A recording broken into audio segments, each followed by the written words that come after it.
Frank. Hey, congratulations on your new film, Aisha. Thank you very much. Thank you. It's a pleasure to meet you. Hey, it's a pleasure to meet you too. And it is such a wonderful, dramatic film. So I guess we have to hear it first is where the original idea came from. What sparked you to write the story? Yeah. Well, it happened many years ago. The film took about 5 years to make. So I started from when I was starting researching to when I finished the film. But I've been thinking about making a film about Ireland's immigration system for many years before that.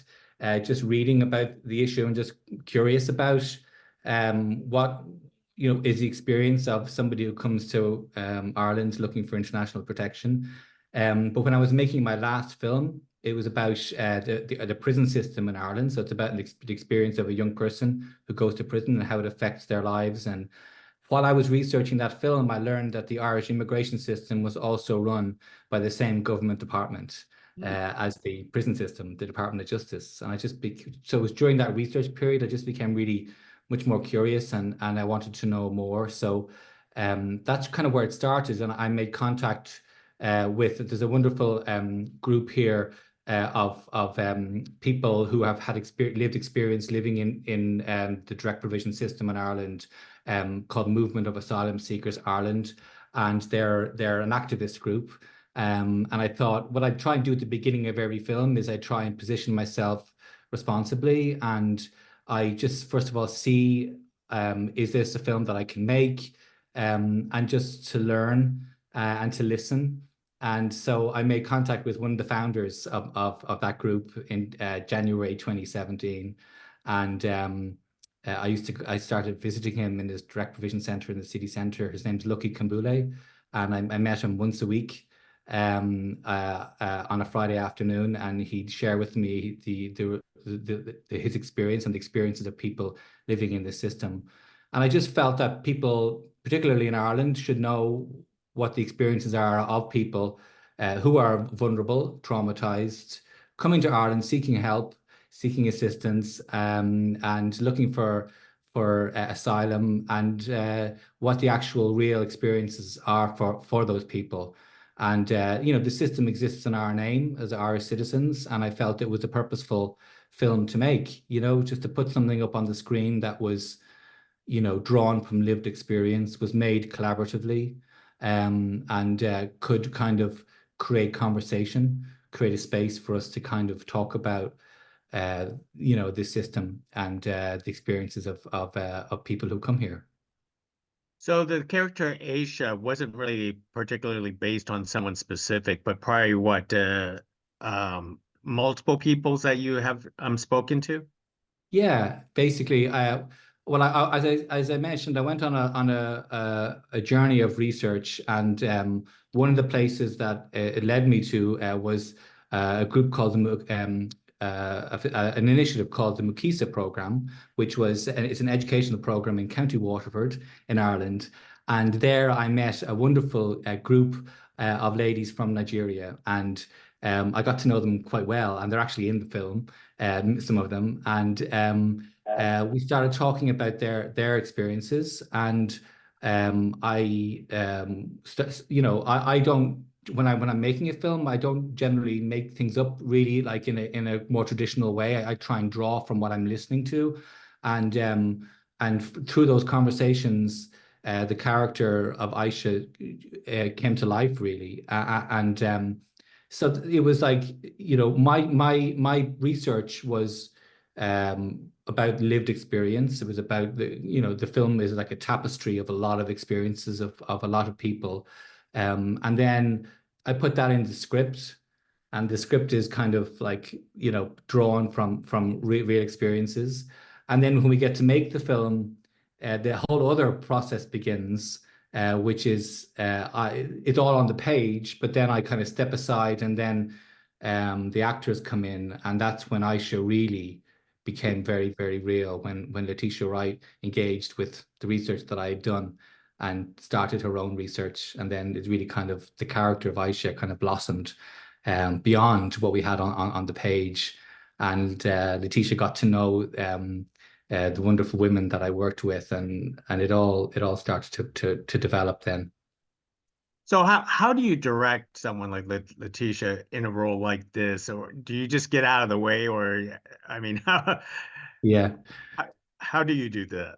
You know, she's an incredible talent, and I recognized that early on from our I mean, I'd seen her previous roles. Obviously, she just done Mangrove with Steve McQueen at the time, and I'd seen a lot of her work. And the script landed on her desk. Really, it was being sent around. It got a very good response out in the world with agents and that.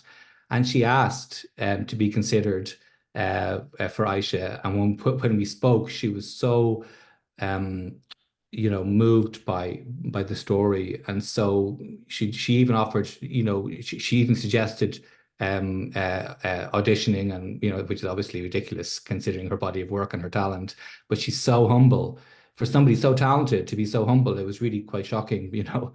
But she was very, you know, very had a lot of conviction to push this on the screen, and I could tell from the very beginning she had a lot to bring, and so you know I cast her obviously because you know I felt a very strong connection that together we could do something quite kind of special in our own way, and the way I direct someone like Letitia is we talk early on, and I recognize that she has a journey to go on, which is she needs to go on an external journey of researching. And so I introduced her to a lot of the people that I met, a lot of my people I was very close to during the research. And so she goes on that kind of exploratory journey of just real world research and listening to people speaking. But she also goes on in an interior journey for herself and her own experiences and her own life. And it's quite mysterious to me when there's an incredible actor in front of you. There's something that you don't really it's very hard to kind of I know I get a feel for what she's doing, but I don't know how she's doing it. And as time goes by, she slowly starts to become Aisha. So my position is to initially is to make her feel um comfortable and safe, so that work that she did internally, and also all the preparation she's done for the role will be respected and will be nurtured, because there's something incredible. I mean, actors are there's something very pure artistically within them that they want to express. And I think sometimes a director, by being too imposing or telling an actor how to do something too specifically, they can kind of stifle something very pure, very beautiful. And what I try to do is just to be there with Letitia and to try and help in any way I can, just to create an environment where she can be at her best, basically. And it was tough for her, the role, and I knew that. And even just to let her know that I know this is not an easy role for you. And it was a lovely working relationship. It was, you know, we were, everybody I think could see while making the film there was something very special happening, you know. And yeah, so that's kind of how I worked with Letitia. I was also fascinated on the different living arrangements that Aisha actually went through, you know, from boarding houses to a commune and all this kind of stuff. That was all through your research, and you had to Yeah. recreate all those locations. Yes, well, one of the things that kept coming up during the research was the cruelty really of moving people so kind of recklessly and easily. You know, managers of centers have a lot of power, and they can move you quite at a whim if they want to. After you've spent time establishing community support networks, friendships, and it's quite brutal. And that was a lot expressed to me a lot from different places during my years of research. And so the first center that Aisha is in, it was once a direct provision center. So always try to get as close to reality as we can. So I wanted to film in a real direct provision center. So that one was once a direct provision center, and you could feel it. The audience, the crew, and the cast, and of course, a lot of the cast are people I met during my research, because it's important to me that there's lived experience on the set all the time, and you could feel an authenticity, in that first place, and it was the first place that we shot, so it was very, very powerful. And then the second location was the Trailer Park Centre, which is quite a famous, infamous direct provision centre in Ireland, in Athlone. And we obviously didn't get permission to film there, so we recreated it for the film. It's a kind of it's a grid, and it's a very soulless place. And it was one of the most famous images of Ireland's direct provision system. And so for me, it was very, very important that we represent it. And so that was the second center. And then the third center was a hotel, which is the location of a lot of direct provision centers in Ireland. They're called emergency centers, and they're the places in all around Ireland that are used for the purposes of direct provision centers.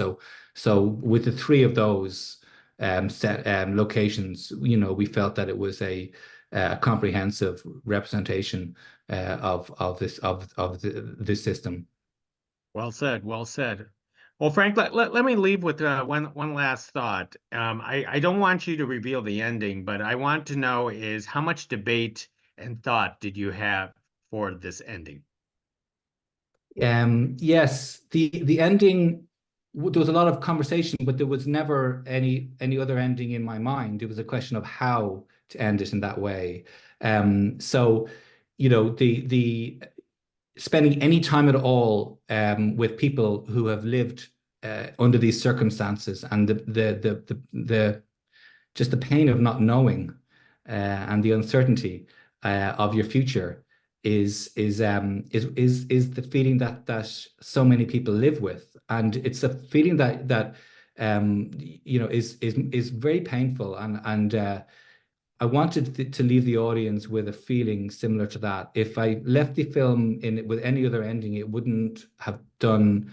It wouldn't have been respectful to the people who are currently in that situation. And I think the film really is an attempt to to ask people to think about these systems and how they affect people's lives. And I wanted the audience to be left with that feeling at the end, and not to have any kind of sense of everything's going to be okay in the end, So it wouldn't have been fair to the people currently in that situation. That is true. Well, Frank, you created an emotionally connected film with Aisha. Thank you very much for conversing with us about the film, and everyone needs to check it out. And hopefully, changes will come soon with this system. Thank you. Thank you for your time. Appreciate it.